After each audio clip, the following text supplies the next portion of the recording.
Buen día. Para la clase de bioquímica vamos a explicar los tumores hipoficiarios y de tiroides, así como su cascada de señalización y las fallas en esta. El equipo está integrado por las compañeras Jocelyn Bonilla, Paulina Camacho, Sofía Carrasco, Elizabeth Castillo y Elvia Daniela. Para comenzar voy a hablar sobre el cáncer de tiroides y inicialmente sobre la glándula tiroidea. Esta es una glándula que segrega hormonas para el crecimiento y el metabolismo principalmente. Está localizada en la laringe. Existen los tipos más comunes de cáncer, son los cánceres de tiroides diferenciados y hay tres principales. El primero es el carcinoma de tiroides papilar, que es un tipo de cáncer que corresponde al 80% de los casos en el cáncer de tiroides. Tiende a crecer lentamente y rara ocasión puede ser fatal. También es el carcinoma de tiroides folicular. Este tipo de cáncer es responsable de aproximadamente 10% de los casos y tiende a propagarse hacia los pulmones y a los huesos a través del torrente sanguíneo. Por último, el carcinoma de células Hodgkin, que corresponde al 3% de los casos en cáncer de tiroides. En general, la tasa de muerte por cáncer de tiroides es muy baja. Mi nombre es Jocelyn y les voy a hablar sobre la cascada de señalización en los tumores hipoficiarios y tiroideos. Bueno, aquí hay dos puntos a destacar. El primero son las proteínas GS alfa defectuosas, que estas a su vez nos pueden generar diversos problemas en los genes. Uno de ellos es que el receptor de tirosincinasa se vea mutado o cambie su conformación. En la porción A podemos observar cómo sería de manera correcta la transducción de la señal, y en el lado B tenemos cómo cambió su conformación. Bueno, en la parte A de la cascada de señalización intracelular, esta va a ser activada y va a generar una serie de sinasas que va a generar una secuencia una tras otra, como ya lo sabemos que es la vía de las MAC. Y esta va a terminar con la activación de un factor de transcripción que va a generar una respuesta celular. En la parte B vamos a tener que va a haber una activación del factor de transcripción ERK1 y 2, pero esta va a ser causada por una señalización intracelular de las sinasas que generalmente están asociadas a los tumores hipoficiarios y tiroideos. La activación inicial de este tipo de receptores, que son los RED-PET-TC, nos va a generar cambios en la señalización y en las moléculas. Cualquiera de las moléculas RAF, BRAF, MEK y todas esas van a tener alguna mutación y van a generar la proliferación, diferenciación, sobrevivencia, migración de desarrollo de estas células, ¿no? Pero ¿por qué se va a generar esto? Bueno, esta va a estar generado porque generalmente en algunas proteínas GS alfa salen defectuosas. La cascada de señalización intracelular en las células tumorales y cancerígenas empieza con la activación de los receptores de la membrana con actividad de tirosincinasa. Cuando se une a su receptor, cuando el ligando se une al receptor o por causa de algún estímulo externo. Este estímulo externo puede ser la alteración de la osmosis, el estrés oxidativo y la carencia de nutrientes. Una vez que el receptor ha sido activado, va a reclutar mediante fosforilaciones al primer efector de la cascada, que es una MAP, que puede ser una ARAF, una BRAF o una RAF1. Esta sinasa va a fosforilar a la siguiente MAP, que son las MEK1 y 2, y finalmente van a fosforilar estas a su vez a las MAP, que son las ERK1 y 2, las cuales van a ser translocadas al núcleo y van a iniciar la activación o inhibición de genes específicos. Hola, mi nombre es Sofía y yo voy a continuar desarrollando el tema que mis compañeros estaban hablando. Estaban mencionando sobre la tiroides y la cascada de señalización. Bueno, yo les voy a hablar sobre los errores que pueden existir en esta cascada y pues por lo tanto se puedan desarrollar tumores o cáncer. Vamos a hablar de la ruta de MAP, que puede ser conocida por nosotros porque es una ruta que señaliza la célula para su regulación del crecimiento, diferenciación, división y supervivencia. Y pues si existen alteraciones epigénicas y génicas en toda esta ruta que conocemos para activarla, la RAS, la RAF, la MEC, la MAP y la ERK, pues van a desarrollar cáncer en nuestra tiroides al final. Tenemos para mencionar el gen BRAF.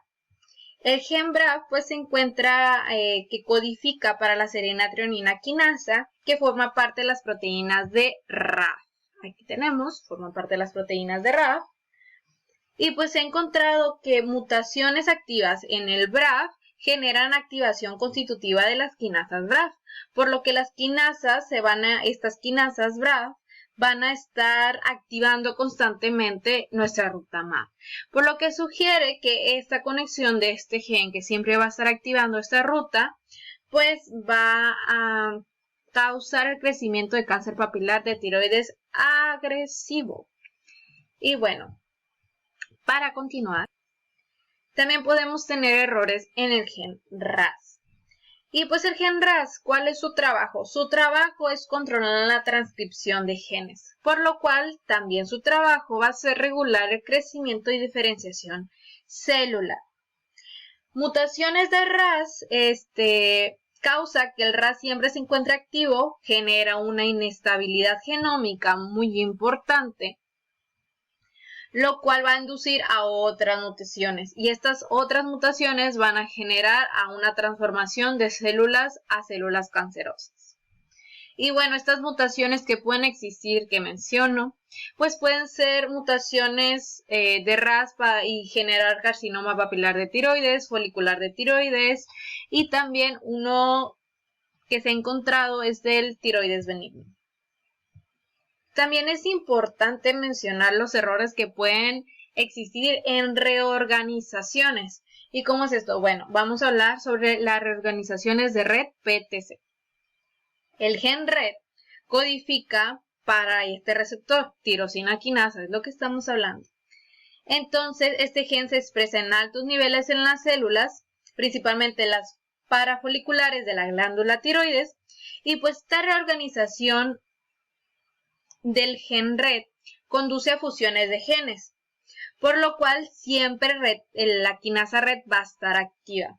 Entonces, esta reorganización, esta disposición RET-PTC es asociada a lo que conocemos como cáncer papilar de tiroides. Hemos mencionado mucho este cáncer. También tenemos una reorganización diferente, que es la PAX8 PPAR gamma.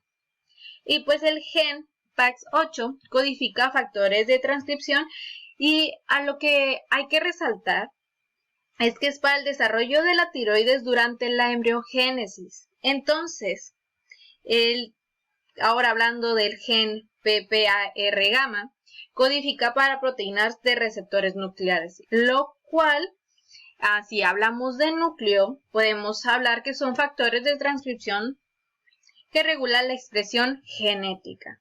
Y esta reorganización que tenemos en PAX8 y PAR gamma, pues va a ocurrir una translocación entre dos cromosomas, entre el 2 y el 3. ¿Qué va a pasar aquí? Pues va a haber nuevos cromosomas, entre comillas, porque hay una nueva combinación genética. Esta nueva combinación va a generar pues la translocación que mencionábamos, y va a haber un incremento de proteínas fusionadas de estas dos que mencionamos, que es el PAX8 y PPAR gamma, por lo cual van a actuar ahora como oncoproteínas y transforman a las células en células cancerosas. Y pues este problema lo podemos ver en adenomas foliculares y carcinomas foliculares de tiroides. Tenemos el último gen, que es el gen TP53. Este gen en particular no va a hacer lo que hacen las demás, que es regular, o bueno, sí va a regular, pero voy al punto. No va a regular como la diferenciación o esta es supresora de tumores. Aquí no suelen ver alteraciones o mutaciones, son muy raras, pero este gen se encarga de suprimir tumores, entonces regular la división y la muerte celular. Cuando existen esto, podemos decir, cuando existe un problema en este gen, podemos decir que hay más facilidad de que se pueda desarrollar tumores porque no va a haber una proteína que suprima el desarrollo de estos tumores. Como menciono, es muy raro, pero sí se ha visto en cáncer de tiroides. Y bueno, por mi parte sería todo. Espero que haya quedado claro y mis compañeras van a seguir desarrollando el tema. Para continuar, tenemos los tumores hipoficiarios y primero vamos a mencionar los adenomas somatótropos. Este adenoma es causado por una mutación en el gen que codifica la subunidad alfa de la proteína G. Este gen es el gen GNSA1, se le denomina mutación GSP y hay mayor actividad proliferativa de Ki67. También está la presencia de la proteína PIT1 y produce una ganancia de función en las proteínas G, lo cual produce y mantiene niveles altos de AMP cíclico que da lugar a la proliferación mantenida de las mismas células. También hay alteración en el gen PTTG, que se relaciona con factores de crecimiento BFGF e inducción a angiogénesis. También tenemos los adenomas asociados a hiperprolactinemia o adenoma lactótropo, que se debe a una mutación en el codón 12 del gen HRAS y una mutación en el gen AIP o AIP, que pertenece o es de las familias o conlleva a las familias FIPA. Estas familias es cuando existen dos o más tumores hipoficiarios en una misma familia. También hay mutaciones inactivadoras de MEN1 y niveles elevados de la expresión PTTG, que ya se mencionó anteriormente. Tenemos adenomas tirótropos. Estos adenomas tienen el factor de transcripción nuclear específico de la hipófisis PIT1, GHF1, factor de crecimiento fibroblástico básico, que es FGFB, y la presencia de este factor de crecimiento fibroblástico básico fue corroborado mediante el hallazgo de ARNM, sugiriéndose un posible papel autocrino de este factor. Tenemos adenomas corticótropos, el cual presenta alteraciones en P53 y en P27. P27 es el gen supresor de tumor. Resultados no concluyentes en los genes que codifican receptores específicos de células corticótropas con actividad estimuladora como CRHR, receptor de vasopresina y receptor LIF o inhibidora como receptor de glucocorticoides se presentaron antes en varias pruebas, y también existe mayor actividad proliferativa Ki67 que también ya habíamos mencionado antes. Adenomas gonadotropos funcionantes y no funcionantes. Estos tumores se caracterizan por la formación de pseudopapilas y una disposición rosetoide de las células.